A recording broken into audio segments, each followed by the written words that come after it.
राम राम. मी Prakash Mahajan, Mahajan and Mahajan YouTube चॅनलसाठी. काल मी असं म्हणालो होतो की मी 3 दिवस कुठलाही व्हिडिओ करणार नाही, पण मी आज आपल्यासमोर एवढ्यासाठी आलो की कालचा संपूर्ण दिवस, कालची संध्याकाळ एक भनान अशी माझ्या आयुष्यात आली. ही कालच आली होती का? नाही, यापूर्वी देखील माझे ज्येष्ठ बंधू यांचं निधन झालं. त्यावेळेस सुद्धा मी खूप एकाकी पडलो, पोरका झालो ही भावना होती.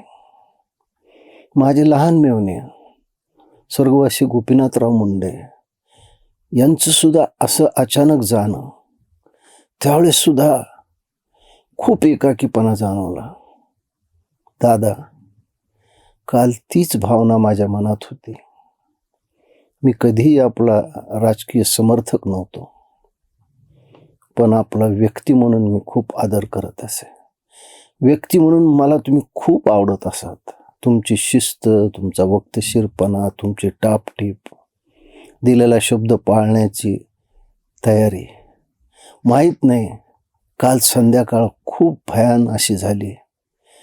मला तर माझ्या कुटुंबापैकी एक कुणीतरी आज गेलंय अशी भावना माझ्या मनात आली. दादा, मी आपल्या आईसाहेबांचं दुःख समजू शकतो.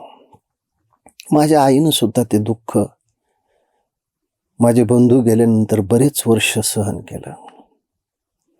माझी आई एकदा म्हणाली होती की पती निधनाचं दुःख तर सहज एक स्त्री करू शकते, पण आपल्या पोटचा गोळा आपल्यासमोर असा जगातून जावा हे दुःख सहन करणं खूप कठीण असतं. मला वाटतं माझ्या आईनं जी भावना बोलून दाखवली होती तीच आपल्या आईसाहेबांची भावना असेल. त्या माऊलीचं दुःख कुठल्याही शब्दात वर्णन करू शकत नाही. आपल्या धर्मपत्नी काल तर त्या एकदम निश्चल अशा होत्या. दुःख इतकं झालं होतं की ते व्यक्त सुद्धा करता येत नव्हतं. हे मी माझ्या मोठ्या वहिनीहून सुद्धा अनुभवलेलं आहे. आपल्या परिवारावर जे काही दुःख कोसळलं, मी आपल्या परिवाराचा नाही आहे, पण मी काल आपल्याशी जोडला गेलो. दुःखाच्या नात्यानं का होईना दादा, मी आपल्यापाशी जोडला गेलो. खरंच कालची संध्याकाळ माझ्या जीवनात एक भयानक भनान अशी संध्याकाळ होती. आपलं जाणं जीवाला चुटपुट लावून गेलं. दादा, आपण असं जायला न पाहिजे होतं. पण या देशामध्ये, या महाराष्ट्रामध्ये असे काही नीच लोक आहेत की ज्यांनी आपल्या अशा अकाली अपघाती जाण्याचं सुद्धा भांडवल केलं. एक महाराष्ट्र टाइम्स नावाचं वृत्तपत्र आहे.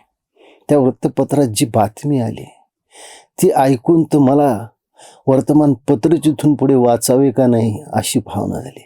किती किळसवाणी लोक लिहितात.